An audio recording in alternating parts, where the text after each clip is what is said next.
Are borrowers with better credit paying more on their home loan come May 1st? Let's look at some of the headlines out there that we're seeing. Biden rule will tax home buyers with good credit to lower costs for those with bad credit. Home buyers with good credit to pay higher mortgage rates. Here's another one.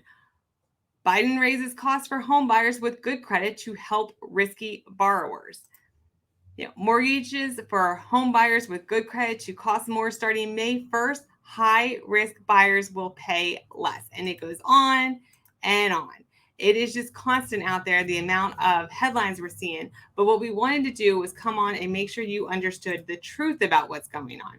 Look, do we agree with these new rulings? No, we do not agree with them. It kind of goes against everything we know common sense wise. But what I want to let you know is it still makes sense to have higher credit and a higher down payment than to have low credit and a low down payment. It's still going to be in your best interest. It doesn't reverse it like you see in these headlines. It doesn't mean the person with lower credit is going to pay less than the person with better credit. It just means the spread between the two is a little bit lower. So let me show you why that is. This is what they're talking about. And when you see all these headlines, these are called LLPAs, or loan level price adjustments. That's what LLPA stands for. Now, this is right from Fannie Mae. You can see that. And what I want to show you here is these loan level price adjustments are what we had been paying for the past, I don't know, year or so. I can't remember the exact date they take effect because we've had them for a long time, but they just keep changing the chart, right?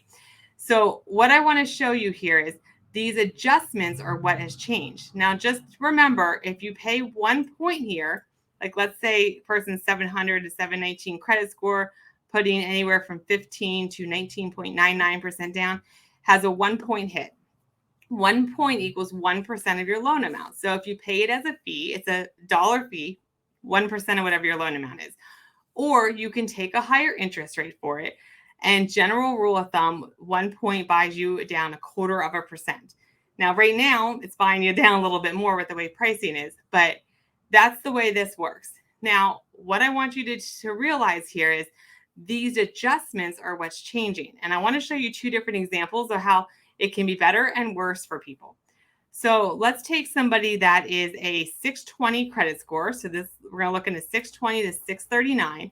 And somebody putting 3% down. So they're at 97% financing. Their credit adjustment, their LLPA, loan level price adjustment, is 3.5 points, okay? Now, under the new ones, same scenario. Let's say 620 and 3% down, so greater than 95. Now it's 1.75%. So this is where they're saying pricing is better. Their costs are reduced because they are. However, I want to show you something else. Let's say you're a borrower with above 780 credit score. You have excellent credit, right? And let's say you're still putting 3% down. So in this scenario, under the old adjustments, 740, 3% down, you were at 0.75. That was your credit hit that we had to build in. Now, under the new adjustments, above 780, 3% down, it's only 0.125. It's actually better for you. Now, there are scenarios in which it's better and there's scenarios in which it's worse, but it's not across the board that everybody with better credit is going to pay more. Some will and some won't. Here's a heat map, and if I blow it up any more than unfortunately it gets distorted and blurry. But you can see where it's green, that means those borrowers are going to pay less in fees than they would under the old pricing. And where it's orange, especially this deep, dark, bright orange, I guess I should say, they will pay a little bit more. Now, a couple things I want you to know. This is not new. While, yes, it's starting May 1st, what you have to understand is these are loans, closed loans specifically, that are sold to Fannie and Freddie as of May 1st. So that means in order for you to be a closed loan sold to Fannie and Freddie by May 1st, or on or after May 1st, you would have had to close on your loan in April or March, even February, depending on how long that lender held the loan on their books before they sold it to Fannie and Freddie. Here's the thing. Lenders are not going to take hits, right? We all know that. So because of that, they actually implemented those new pricing hits 60 days ago. We've already been pricing for this, and that's across the board.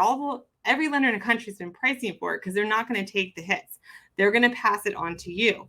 So the pricing, if you've gotten a rate quote in the past like 60 days, this has already been built in. It's not that you're going to see a brand new price hit come May 1st. Okay. And if you're already locked in on an interest rate, then you're golden. You don't have to worry about it. You probably have been priced with this in already, but it's done, it's over with. So you're not going to lock a loan today and close and have your loan sold to Fannie and Freddie before May 1st. It's just not going to happen. So like I said, we're already under this. You're not going to see a big pricing hit come May 1st.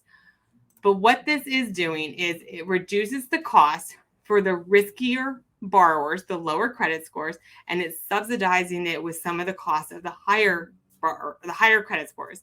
And it's just because if you look at where loans perform, obviously higher credit score borrowers tend to pay their bills better than lower credit score borrowers. That's just a fact. And that's why they always charge more for the lower credit scores. But the Biden administration is trying to make sure that the lower credit score people are able to buy homes, and they want to help them see lower fees and rates. And that's why they made this adjustment. Now, okay, it's debatable if you agree with it or not, but just remember, it's not a full flip, and it doesn't mean that the person with a higher credit score, I mean, they could actually be worse off with this chart, with the fact that you don't know what else they have going on in their picture. You can't just go based off a credit score. If all of a sudden we have to charge them a little bit more, depending where they fall in the chart, maybe it makes their debt to income worse, and now they can't afford the house that they otherwise could have afforded. So it's, like I said, we don't agree with it, but it is what it is. And it's actually taxing the people who are responsible, who do pay their bills, who try to save up for a higher down payment.